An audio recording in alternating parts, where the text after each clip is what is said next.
ఏమండి? పైన లేరు మంగ. అదేంటి, ఎక్కడికి వెళ్ళి ఉంటారు?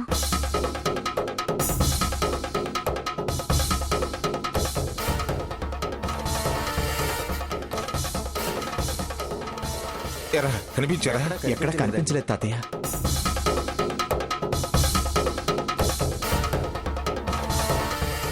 సాకేత్ ఉన్నారా బయట? లేరు గ్రాని.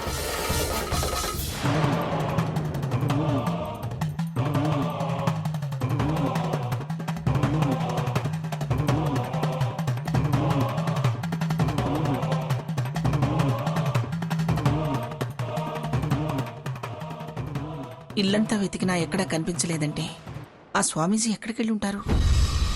ఏమో.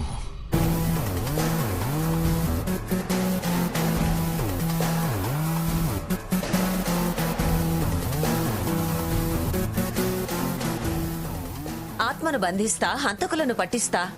నా చేతిలో బాలుంది, వింధ్య పర్వతాల విద్య ఉంది, హిమాలయాల మహిముంది, మలయాళ తంత్రం ఉంది అని తెగ గప్పాలు కొట్టాడు కదా. అన్న మాటలు నిలబెట్టుకోవడం వల్ల కాదని చల్లగా జారుకున్నాడేమో. నీ గత్తరి మాట్లాపవే, జిత్తులు మరిదానా. అతను అలా పారిపోయే పిరికివాడు కాదు, చెప్పింది చేసి చూపించే రకం. మనిషే మాయమయ్యాడు, ఇక చేసి చూపించేదేమిటి? ఆయన వస్తువులన్నీ ఎక్కడవక్కడే ఉన్నాయి, మనిషి మాత్రమే లేడు. అంటే ఏదో జరిగే ఉంటుంది. ఏంటి జరిగేది? ఆయనే వెళ్ళిపోయి ఉంటాడు.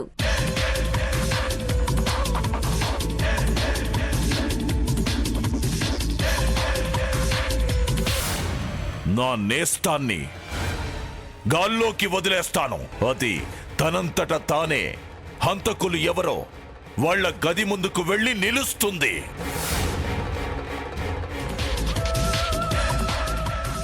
రఘు,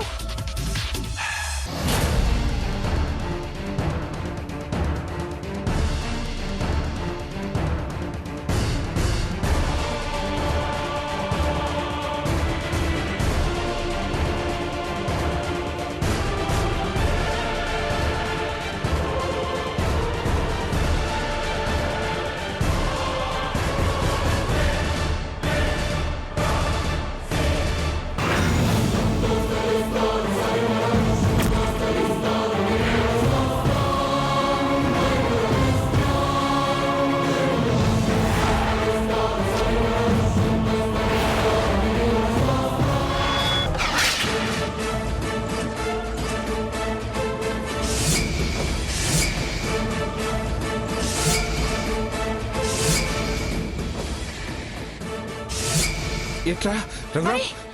ఏమైందిరా స్వామీజీకి? ఏంటలా మోసుకొస్తున్నావు? ఇట్లా ఇట్లా. అరే జాగ్రత్త, పడుకో. జాగ్రత్త జాగ్రత్త జాగ్రత్త. జాగ్రత్త.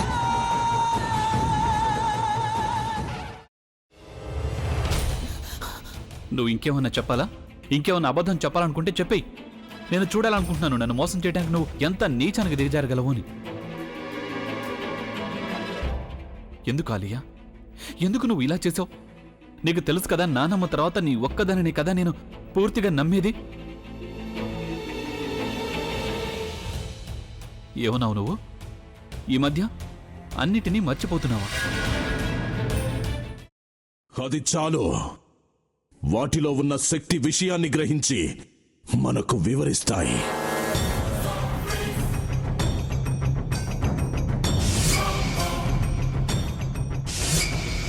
ఎవరు ఆ దండ విప్పొద్దు, గది తలుపులు తెరవద్దు.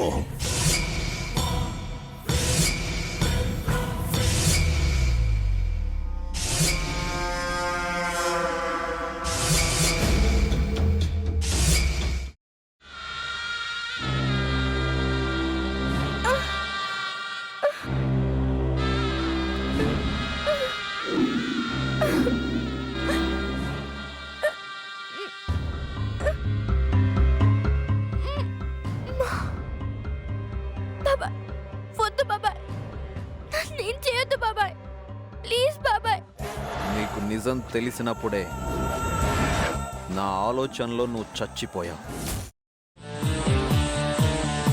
అబ్బా ప్లీజ్ కొంచెం తినండి ప్లీజ్. భీమారావు గారు మీరా? ఇగో మీరా కాదు సక్కుబాయ్. అవును, మీ పనామే లేచిపోయిందని చెప్పి కంప్లైంట్ ఇచ్చినావు కదా. రేయ్, ఆయన కంప్లైంట్ ఇచ్చింది లేచిపోయిందని కాదు, కనిపించడం లేదు అని. అచ్చా, అట్లానా? సరే మేడం. ఇడియట్. ఆ వంట మనిషి పేరేంటన్నారు? రత్తాలు మేడం. ఏం పెద్ద మంచి, నీ వంట మంచిని కూడా మేడం అని పిలుస్తావా? రేయ్ హాఫ్ బ్రెయిన్,